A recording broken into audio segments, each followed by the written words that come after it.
দোকান থেকে সিগারেট নিচ্ছি আর পাশের দোকানে খুঁজছি যে সমোসা টমোসা কোনো খাবার দাবার কিছু আছে নাকি। আমার সাথে পারভেজকে আপনারা সবাই চিনবেন, আরো বেশি ইজি করে বললে চিনবেন, আমি ওকে ইবলিশ বলে ডাকি, পারভেজ ইবলিশ। তো রাতে হঠাৎ দুইটা ছেলে এসে, একটা দেখি একটু ইরানিয়ান ধরনের, আমি এক নজর দেখেই চোখে তো আটকে গেছে যে কিরে, এরকম হলুদ হলুদ দাড়ি, মানে চুলের রং এরকম সাদা ফর্সা, এর নিশ্চয়ই অ্যানসিস্টার কোনো ইয়েতে হবে, মানে বাইরের কোনো অ্যানসিস্টার। আমি জিজ্ঞেস করলাম তোর নাম নাম কিছু জিজ্ঞেস করি নাই, জিজ্ঞেস করলাম তোর দাড়ি টাড়ি এরকম ঘটনা কি, এই সংক্রান্ত আলোচনা করলাম এই ছেলেটার সাথে। আমি ছেলেটা চুপ করে জিজ্ঞেস করলাম কি করিস, বলে একটু গান করার চেষ্টা করি। আমি এত হাম্বল ছেলে এই আর্ট লাইনে এখন পর্যন্ত দেখিনি, এত হাম্বল।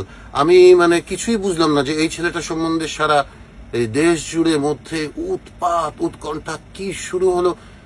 এই সেই ছেলে যে নাকি বেয়াদবি করতে জানে না, কিন্তু মানে মাথার মধ্যে ঢুকলো না।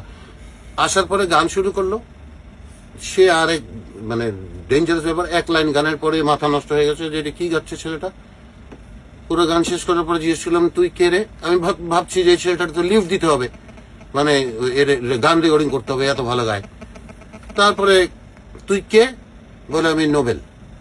আচ্ছা নোবেল। হঠাৎ আমি জিজ্ঞেস করলাম নোবেল নাকি রে, হ্যাঁ ওর একটা হ্যাঁ নিয়ে নে, ও কি বলছে কি বল। হ্যাঁ মানে কি হচ্ছিল এখানে, তো আগুন ভাই জিজ্ঞেস করছিল, তো তারপরেই তো বললো যে হ্যাঁ নোবেল। আসলে আগুন ভাই প্রথমেই জানতোই না যে আসলে সে নোবেল। আচ্ছা সবকিছু মিলে আর কি। ভাই বলুন। হ্যাঁ, এই তো হচ্ছে অদ্ভুত ঘটনা।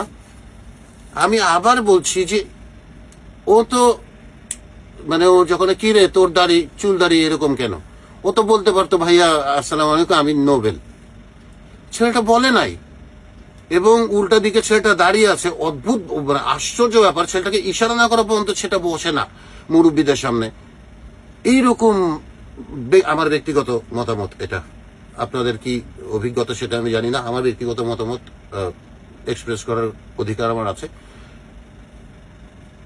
Nobel is not a bad boy, he is a lovely boy. Nobel I love you, গান কর।